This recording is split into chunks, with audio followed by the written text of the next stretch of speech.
Most welcome है।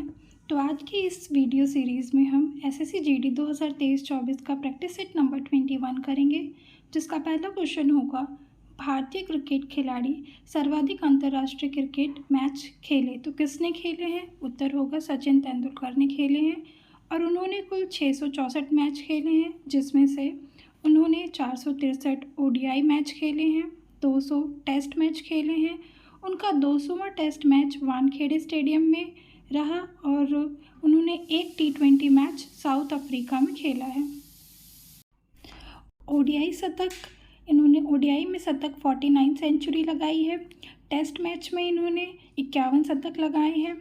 सचिन तेंदुलकर पहला ODI इन्होंने 18 दिसंबर 1989 को पाकिस्तान के खिलाफ खेला था और पहला टेस्ट मैच इन्होंने 15 नवंबर 1989 को खेला था और ये भी उन्होंने पाकिस्तान के खिलाफ ही खेला था। और सचिन तेंदुलकर को भारत रत्न 2014 में मिला और सचिन तेंदुलकर के साथ साथ भारत रत्न एक रसायन वैज्ञानिक CN राव को भी मिला था। नेक्स्ट क्वेश्चन है हमारा क्वेश्चन नंबर 2। चुरही, मांडली और किन्थाली भाषा किस राज्य से संबंधित है। तो उत्तर होगा हिमाचल प्रदेश से संबंधित है। हमारी कुछ और भी भाषाएं हैं, जैसे अरुणाचल प्रदेश की है अपातानी, यूपी की है अवधी, अंडमान की है सेंटली, लक्षद्वीप की है माहे। क्वेश्चन नंबर 3 है घेरिया नृत्य। घेरिया नृत्य किस राज्य से संबंधित है। तो उत्तर होगा गुजरात से संबंधित है। गुजरात का है राठवा, नीरघेर, गरबा, राठवा नीघेर और गरबा, पड़िहारी और जुरीथून। ये सब जुरीथून, लाशिया, डांडिया, टिप्पाणी। जो डांडिया है उसको धनुष वाद्य यंत्र या फिर विल्लू वाद्य यंत्र पर किया जाता है और ये सभी गुजरात के नृत्य हैं। नेक्स्ट है हमारा पंजाब। पंजाब का है गिद्दा, कीकली। हरियाणा का है धमाल, मंजीरा। महाराष्ट्र का है लेजिम, गोधल। नेक्स्ट है हमारा क्वेश्चन नंबर 4। रेणुका आर्द्रभूमि किस राज्य में स्थित है। तो उत्तर होगा हिमाचल प्रदेश में स्थित है। सबसे छोटा रामसर साइट है रेणुका आर्द्रभूमि। सबसे बड़ा रामसर साइट है सुंदरवन, ये जो कि पश्चिम बंगाल में है। रामसर सम्मेलन 2 फरवरी 1971 को ईरान में हुआ था। इसमें भारत शामिल हुआ है 1982 में 1 फरवरी के दिन और कुल रामसर साइट है 75। तमिलनाडु में सबसे ज़्यादा रामसर साइट है 14, उसके बाद यूपी में है 10। भारत का पहला रामसर साइट संरक्षण केंद्र चेन्नई में खुला है। सबसे पहली रामसर साइट चिल्का झील है, जो कि उड़ीसा में स्थित है। क्वेश्चन नंबर 5 है भारत का राष्ट्रीय धरोहर पशु या फिर विश्व धरोहर पशु कौन सा है। तो उत्तर होगा हाथी है। हमारी कुछ और भी राष्ट्रीय धरोहर हैं, जैसे राष्ट्रीय फूल है कमल राष्ट्रीय फूल है। यह वियतनाम का भी राष्ट्रीय पुष्प है और कमल का साइंटिफिक नेम है नेलाम्बो न्यूसीफेरा, जो कि एक वैज्ञानिक नाम है। नेक्स्ट है हमारा राष्ट्रीय वृक्ष है बरगद, जिसका साइंटिफिक नेम है फिकस पेगालेसिस। नेक्स्ट है हमारा पंचांग, यानी राष्ट्रीय पंचांग है शक संवत, जिसको 22 मार्च 1957 में शामिल किया गया और ये कनिष्क के द्वारा 78 AD में इसकी शुरुआत की गई थी। नेक्स्ट है हमारा राष्ट्रीय पशु है बाघ, इसको 1972 में शामिल किया गया, पहले शेर था। राष्ट्रीय जलीय जीव है डॉल्फिन, इसका साइंटिफिक नेम है शूज। राष्ट्रीय फल है आम, जिसका साइंटिफिक नेम है मैंगीफेरा इंडिका। नेक्स्ट है हमारा राष्ट्रीय मुद्रा, जो कि रुपया है, इसको 2010 15 जुलाई को शामिल किया गया था और जो कि हमारा रुपये का जो सिंबल है, ये डिज़ाइन उसको किसने डिज़ाइन किया था। तो उदय कुमार ने इसको डिज़ाइन किया था। नेक्स्ट है हमारा राष्ट्रीय पक्षी है मोर, इसका साइंटिफिक नेम है पावो क्रिस्टेटस और इसको 26 जून 1963 को शामिल किया गया था। मोर म्यांमार का भी राष्ट्रीय पक्षी है। क्वेश्चन नंबर 6 है इमेजिनरी होमलैंड किसकी बुक है। तो उत्तर होगा सलमान रुश्दी की इमेजिनरी होमलैंड बुक है। सलमान रुश्दी की और भी बुक है, जैसे शेम, फरी, हारून, लूका, ये सभी सलमान रुश्दी की बुक है। अरविंद अडिगा की है सिलेक्शन डे और वाइट टाइगर। खुशवंत सिंह की है train to Pakistan, Delhi a novel. Next है हमारा क्वेश्चन नंबर 7। विश्व प्राकृतिक संरक्षण दिवस कब मनाया जाता है? उत्तर होगा 28 जुलाई को मनाया जाता है। हमारे जुलाई में और भी जुलाई के और भी दिवस हैं, जैसे 1 जुलाई को CA दिवस मनाया जाता है, GST दिवस 1 जुलाई को मनाया जाता है और डॉक्टर्स डे भी 1 जुलाई को मनाया जाता है। 6 जुलाई को राष्ट्रीय जुनून दिवस मनाया जाता है। 11 जुलाई को विश्व जनसंख्या दिवस मनाया जाता है। 12 जुलाई को इंटरनेशनल शतरंज दिवस मनाया जाता है और 29 जुलाई को इंटरनेशनल बाघ दिवस मनाया जाता है। क्वेश्चन नंबर 8 है, राष्ट्रपतियों का क्रम है, तो उत्तर होगा NS रेड्डी यानी नीलम सचिव रेड्डी, फिर है ज्ञानी जेल सिंह, फिर उसके बाद है R वेंकटरमण, फिर उसके बाद है doctor Shankar Dayal Sharma. Next question है क्वेश्चन नंबर 9, राष्ट्रपतियों जो कुछ समय के लिए गुट निरपेक्ष आंदोलन के महासचिव थे।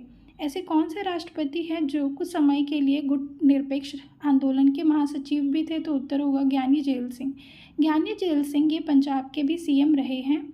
नीलम संजीव रेड्डी ये निर्विरोध चुने जाने वाले राष्ट्रपति थे, यह आंध्र प्रदेश के भी CM रहे हैं। नेक्स्ट है क्वेश्चन नंबर 10, अध्यादेश जारी राष्ट्रपति का कौन सा अधिकार है? तो उत्तर होगा विधायी अधिकार है। और राष्ट्रपति अध्यादेश किस आर्टिकल के तहत जारी करते हैं? तो ये आर्टिकल 123 के अनुसार जारी करते हैं। राष्ट्रपति के द्वारा ही राज्यसभा में 12 सदस्यों का नामांकन किया जाता है। राज्यसभा आर्टिकल 80 में आती है। संयुक्त अधिवेशन राष्ट्रपति आर्टिकल 108 के तहत बुलाते हैं और संसद सत्रावसन भी राष्ट्रपति के द्वारा किया जाता है। संसद कानून निर्माण के लिए है। अगर संसद की बैठक ना चल रही हो तो उस समय पे राष्ट्रपति अध्यादेश जारी करके सत्र बुलाते हैं। नेक्स्ट है हमारा राज्यपाल किस आर्टिकल के तहत अध्यादेश जारी करते हैं? तो उत्तर होगा आर्टिकल 213। क्वेश्चन नंबर 11 है, वेलुथम्पी ने अंग्रेजों के विरुद्ध आंदोलन का नेतृत्व किस राज्य में किया? उत्तर होगा केरल में किया। वेलुथम्पी दलवा 1802 से 1809 तक त्रावणकोर केरल के राजा रहे हैं। वेलेजिली ने सायक संधि के द्वारा त्रावणकोर को हथियाने की कोशिश की। इसी के विरुद्ध में वेलुथम्पी दलवा ने आंदोलन शुरू किया था। क्वेश्चन नंबर 12 है, गांधी को सविनय अवज्ञा की प्रेरणा डैश रचनाओं से मिली? उत्तर होगा हेनरी डेविड थोरियो के द्वारा सविनय अवज्ञा की प्रेरणा मिली। और गांधी जी 3 लोगों से अत्यधिक प्रभावित थे, जिसमें से एक है Henry David Thoreau, second number पे है लियो टॉल्स्टॉय और थर्ड नंबर पे है जॉन रस्किन। लियो टॉल्स्टॉय की बुक है War and Peace, Anna Karenina, the kingdom of God is within you. Next है हमारे John Ruskin, unto the last. Gandhi ji इन्हीं तीनों लोगों से अत्यधिक प्रभावित थे। क्वेश्चन नंबर 13 है, बांग्लादेश से सीमा लगाने वाले राज्य? तो उत्तर होगा मेघालय, त्रिपुरा, मिज़ोरम को लिखने में मैंने गलती कर दी है तो आप लोग उसको करेक्ट कर लेंगे। नेक्स्ट है असम, पश्चिम बंगाल। बांग्लादेश पश्चिम बंगाल से अपनी कुल सीमा 2216 किलोमीटर लगाता है और बांग्लादेश भारत से अपनी सीमा 4096.7 किलोमीटर लगाता है। नेक्स्ट है बांग्लादेश की सबसे ऊंची चोटी है केकराडोंग, सबसे लंबी नदी है मेघना, राष्ट्रीय खेल है कबड्डी, कैपिटल है ढाका और करेंसी है टका। क्वेश्चन नंबर 14 है, पृथ्वी की सतह की सबसे निकटतम परत जिसमें सभी मौसमी घटनाएं घटित होती हैं? उत्तर होगा क्षोभमंडल। क्षोभमंडल में सभी मौसमी घटनाएं घटित होती हैं, जैसे आंधी, बारिश, तूफान। और क्षोभमंडल जिसकी ध्रुव पर ऊंचाई 8 किलोमीटर होती है और क्षोभमंडल 18 किलोमीटर ऊपर जाते ही समताप मंडल शुरू हो जाता है। उसके बाद मध्यमंडल, फिर है बाह्यमंडल, फिर है बहिर्मंडल। और क्षोभमंडल में -1 डिग्री सेंटीग्रेड टेम्परेचर 165 किलोमीटर ऊपर जाने पर घटता है। नेक्स्ट है हमारा, पृथ्वी की आकृति लघ्वाक्ष गोलाभ होती है। नेक्स्ट क्वेश्चन है हमारा क्वेश्चन नंबर 15, GST समिति का हेडक्वार्टर कहाँ स्थित है? तो उत्तर होगा न्यू दिल्ली में स्थित है। GST राज्यसभा में 3 अगस्त 2016 को पारित हुआ। लोकसभा में GST 8 अगस्त 2016 को पारित हुआ। 8 सितंबर 2016 प्रेसिडेंट ने इसको मंजूरी दे दी और GST लागू हो गया 1 जुलाई 2017 से। क्वेश्चन नंबर 16 है, अदिश राशियाँ हैं। तो अदिश राशियाँ हैं समय, चाल, द्रव्यमान, ताप, दाब, ऊर्जा, आयतन, घनत्व, कार्य। ये सभी हमारी अदिश राशियाँ हैं। अदिश राशियाँ हैं हमारी सदिश राशियाँ हैं, यानी सदिश राशियाँ वह हैं जिसमें ब से ब आता हो तो वो सभी हमारी सदिश राशियाँ होती है। नोट, विद्युत धारा को छोड़कर, यानी क्योंकि विद्युत धारा में पहला अक्षर व आता है तो इसको छोड़कर बाकी जो आपके जिसमें आता है वो आपकी सभी सदिश राशियाँ होती है, जैसे वेग, संवेग आदि। नेक्स्ट है हमारा क्वेश्चन नंबर 17। टीबिया नामक हड्डी कहाँ पाई जाती है? तो उत्तर होगा टांग में पाई जाती है। फीमर सबसे लंबी हड्डी होती है, टीबिया बड़ी हड्डी होती है और फिबुला छोटी हड्डी होती है और ये दोनों ही टांग में पाई जाती है। क्वेश्चन नंबर 18 है 26 अगस्त 2023 को पीएम जनधन योजना के लाभार्थियों की संख्या में शीर्ष पर कौन है? तो उत्तर होगा बिहार शीर्ष पर है। और ये जनधन योजना 28 अगस्त 2014 को शुरू हुई थी। शीर्षक था इसका मेरा खाता भाग्य विधाता। वित्तीय समावेशन की सबसे बड़ी योजना रही है ये जनधन योजना। क्वेश्चन नंबर 19 है भारत कब तक विश्व की तीसरी सबसे बड़ी अर्थव्यवस्था बन जाएगा? तो उत्तर होगा 2027 तक बन जाएगा। ये कुछ आंकड़ों के अनुसार है और भारत जर्मनी और जापान को पछाड़कर ये विश्व की तीसरी सबसे बड़ी अर्थव्यवस्था वाला देश बन जाएगा। नेक्स्ट है हमारा पूर्ण ऊर्जा स्वतंत्र लक्ष्य 2047, शून्य कार्बन उत्सर्जन 2070 का लक्ष्य रखा गया है। नेट जीरो कार्बन रेलवे के द्वारा 2030 का लक्ष्य रखा। क्वेश्चन नंबर 20 है 5वें विश्व कॉफ़ी सम्मेलन यानी वर्ल्ड कॉफ़ी कॉन्फ्रेंस कहाँ पे आयोजित होगी? तो उत्तर होगा बैंगलोर कर्नाटक में। नेक्स्ट है हमारा 26वां राष्ट्रीय युवा महोत्सव, ये भी कहाँ हुआ था? कर्नाटक में हुआ था 12 से 16 जनवरी तक। नेक्स्ट है सबसे बड़ी हेलीकॉप्टर यूनिट तुमकुरू कर्नाटक में लगी है। पहला LNG टर्मिनल ये मंगलुरु में शुरू हुआ है। नेक्स्ट है हमारा होमवर्क क्वेश्चन है दुनिया में कॉफ़ी का सबसे बड़ा उत्पादक देश तो कौन है? उत्तर होगा ब्राज़ील है।